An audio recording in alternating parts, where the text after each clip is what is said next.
at a certain point, Clarence and Gene and I decided to confront Roger with a few things that we thought needed to be addressed in the band. And one of those things was that we had basically been playing the same 14 songs over and over and over for people on the road.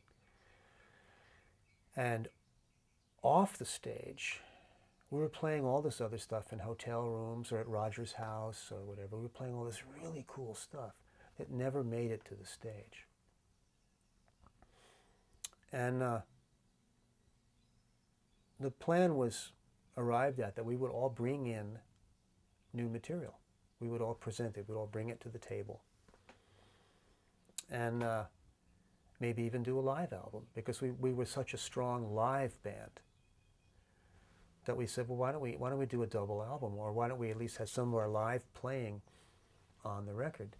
And this all happened later after I left, but one of the reasons I left was there was a certain stagnation, in the sense that in order to keep the band going, Roger felt like, well, we've got to play the hits, which were fun to play. It's great music.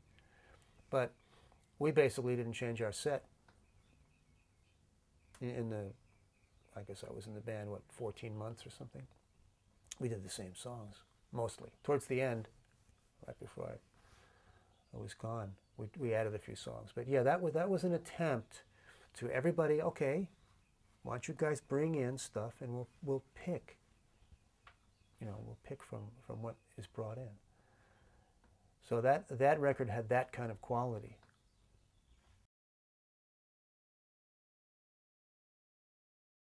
I don't remember that.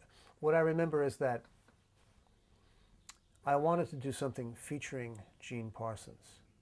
I thought there'd never been a drum solo on a Byrds record.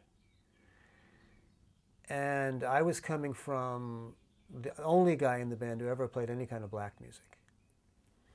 I remember one time we were over at Roger's house, and Joe Cocker came on my car radio, A Little Help from My Friends. And I just thought, God, this guy's great. And the other guys were standing around because I was leaving. I was saying goodnight, and I said, listen to this guy. And I turned up the radio, and the response was, another guy who wants to be black. Why would anybody want to do that? Why stray from your natural music? Why would anybody want to be something other than what they are? So that was a bit of a shock to me, but it really made me think.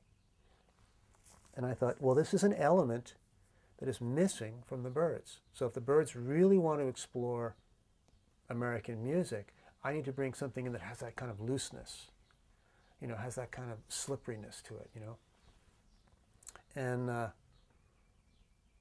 so I brought that song, and I was really surprised that it was accepted.